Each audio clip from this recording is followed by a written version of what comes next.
Ladies and gentlemen, Kim here. Welcome to the daily update. Hope you guys had a good day trading today. Market is down quite heavily here, 4% on the S&P. Nasdaq close to 5. Semiconductor did the same. Dow, Russell 2000, transport, banks, energy, biotech, healthcare, home builders, utility, retail, emerging market. Every single sector's down close to 4%, and some sectors down as much as 5% today. Bloody red day, massive amount of panic. Bitcoin is down about 20%. Gold, silver, miners are got hit also. Dollar slightly up. Oil, grain, treasury bond down. VIX pop 20%. Let's do S&P 500 ETF. Spider 6. This is actually the daily chart.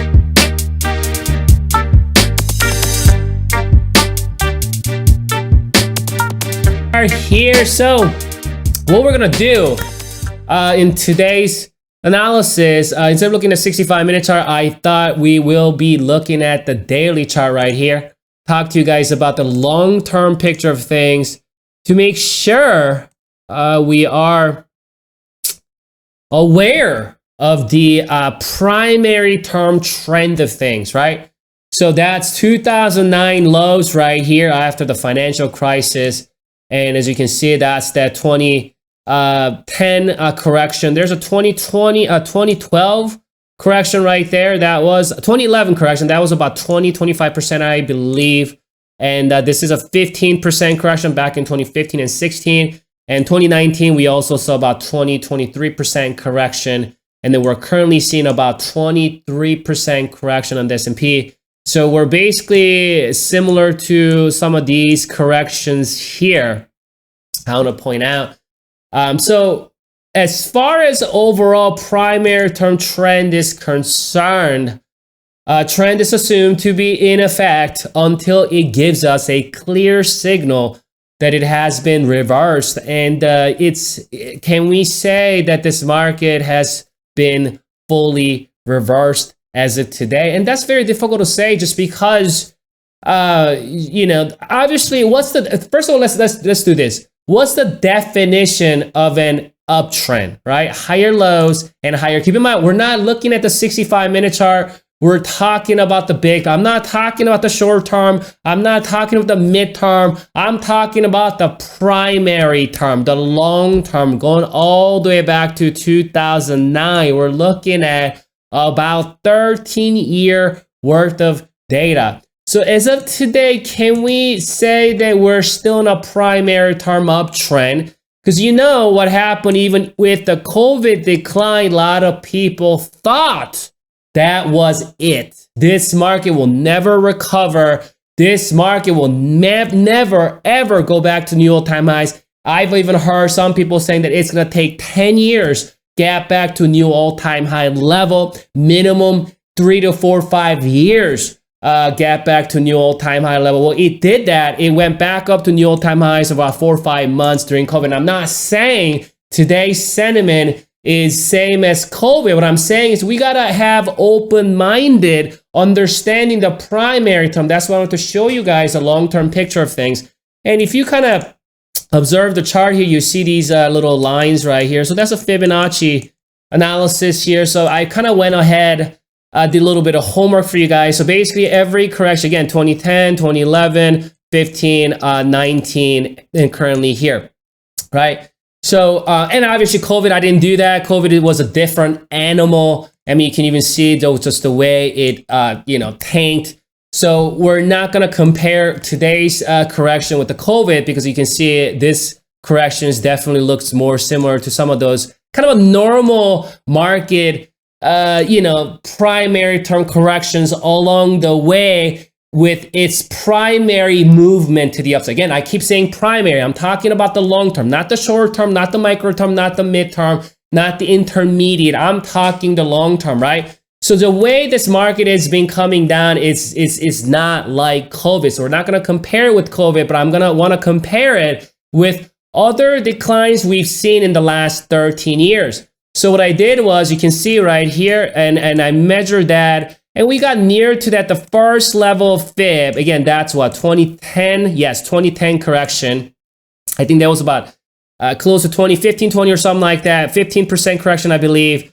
And we got to that level right here, again, close to the first level of fib, and we did see that bounce. And then, about a year later, we actually saw a much steeper decline, which was, I think, 25% in 2011. Yeah, definitely a lot of people thought that was it. We're gonna see, crash that isn't even gonna be bigger than, I remember a lot of people were even analyzing this as to something like that, right? Big crash here, big crash here, and then another big crash here, right? They even talked about how lower lows, and this is set to make another lower low. We're talking, again, the macro sense, a primary term. I remember that. But keep in mind, though, market did make higher highs. Looking at the primary term right here, so you can see how this market did go up, made a higher high, and we did see that pullback. But what happened was on that pullback, instead of coming all the way down, first of all, we got slightly below the first level of fib. But that price action right here is still considered a higher low. Yes? So that's the low, and that's considered a higher low. Obviously, at that time, near that low area, we didn't know for sure if that's gonna be the low. We didn't know if that's gonna be a higher low until this market got up and made that higher high. Only then we knew that the primary term trend is going to continue, yes? So when we're here, bouncing a little bit, we don't know if that's gonna become maybe coming down, bear market rally, and then, could have came down, yes? Instead, with that higher low cultivation, market actually went up to made higher high. And that's kind of how this market continued on with this what? Primary term uptrend. Higher lows and higher highs, right? Again, that Fibonacci level right here, we got close to that level right there, slightly beneath that, but that vicinity kind of acted as support. And then we did see nice, about 4 years of bullish run, little corrections along the way, about 10% or so. And then 2015 and 16, what happened was we saw another correction. And this time, the correction itself wasn't as big as the 2011 because this was 15%. But what happened was we saw like 12% here, and then we saw 15%, and we saw another 15%. So it was a back-to-back 12%, and then like several months later, 15%, and then like a month later, 15%. So the impact that I remember 2015, 16, how the sentiment was, it was very much bearish. A lot of people are very much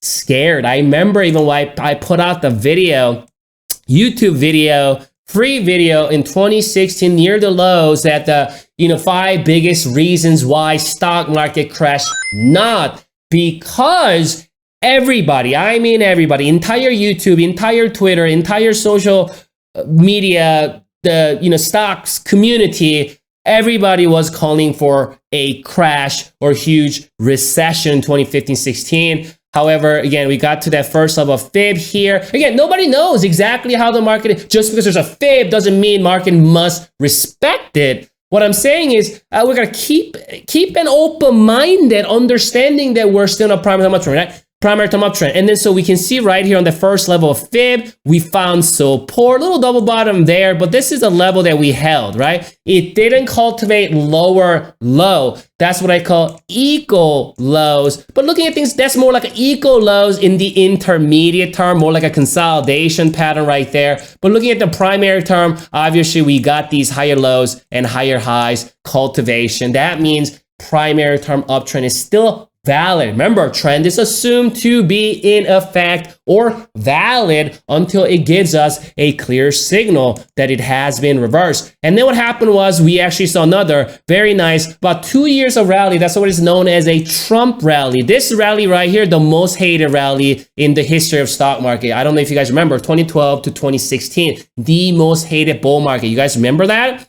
Well, just because a lot of people thought that 2011 was the end of it all. Right? The whole thing is going to collapse. The monetary system as we know it, it's going to be finished. That was what everyone was thinking about in 2012. And so in 2014, 15, 16, 13, 14, 15, that bullish rally happened, that was known as the most hated bull market. And then again, it happened 2015 and 16.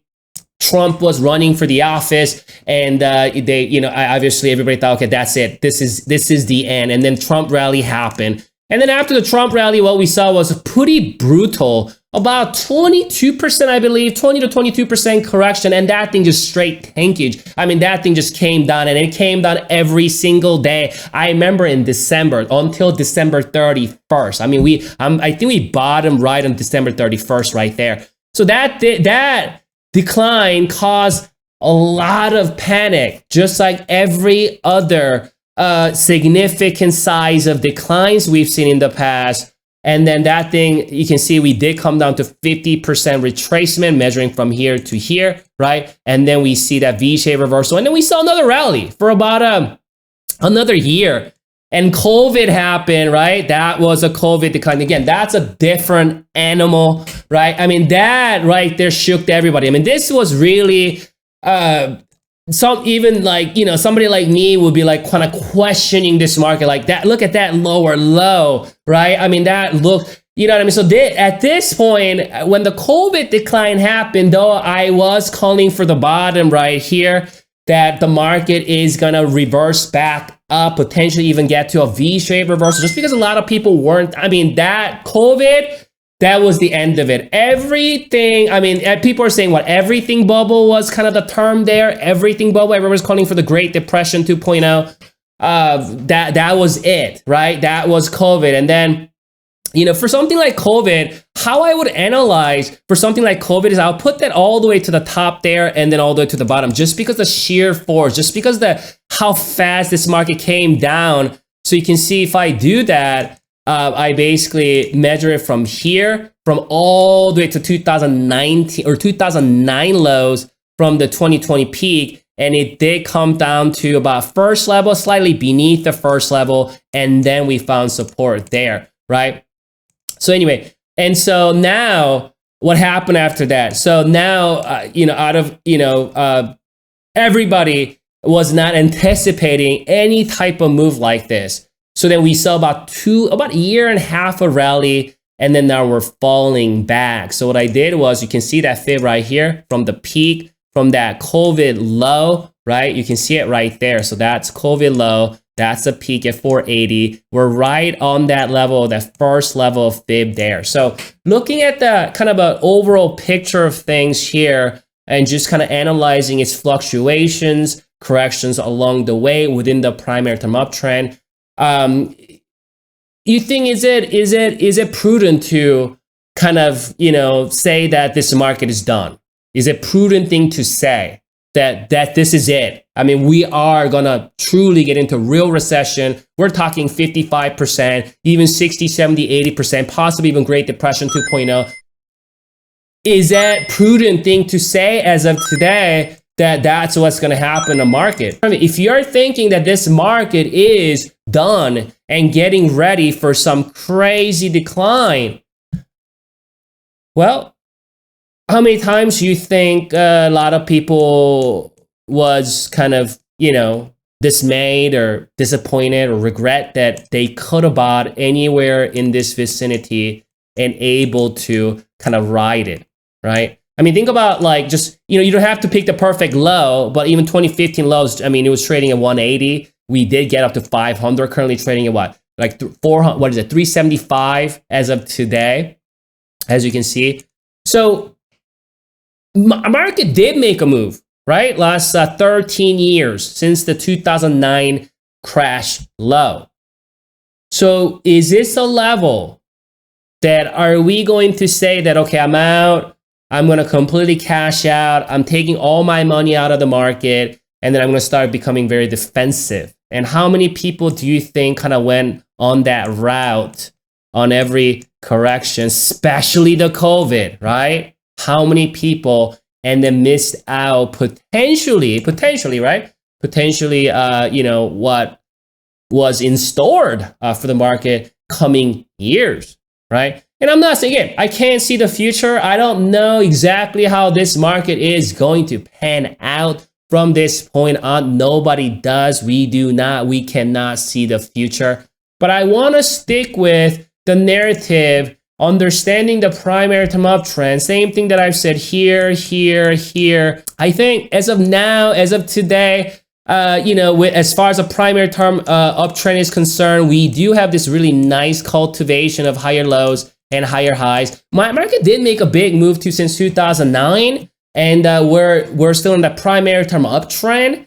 And now market is correcting. Market does correct. Market does not go straight up, and we will see steep corrections. Historically speaking, market seeing 25% corrections on the S&P is actually considered normal corrections. We're currently again seeing about 23% as of today. I actually didn't think we're gonna see this big steep correction. I thought maybe 15%, 20% at most.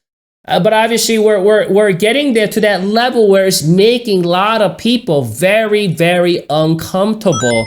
But that's what it means to being part of this market, especially if you guys are long-term investor and you want to capture that move, right? There's always risk involved just because we can't see the future. So I'm just kind of letting you guys know that we're kind of near that, that 61, that don't worry about the number, but that first level of fib. And the next level of fib is at 349 right now. But just looking at some of these lines here, first level fib, here, first level fib, here, the first level fib. 2019 though, we did get to the 50% fib. COVID, looking at a big picture fib, we got near to, slightly lower to that first level fib right here. We didn't quite get to that 50%. So right now we're slightly below the first level fib here. So how the market plays out at this level, is there gonna be another chaos going into this and more bloody days to come? Or is this market ready for some, dip buying activities going into this week? I'm gonna come back for you. We'll reassess the situation. Enjoy your evening English training tomorrow.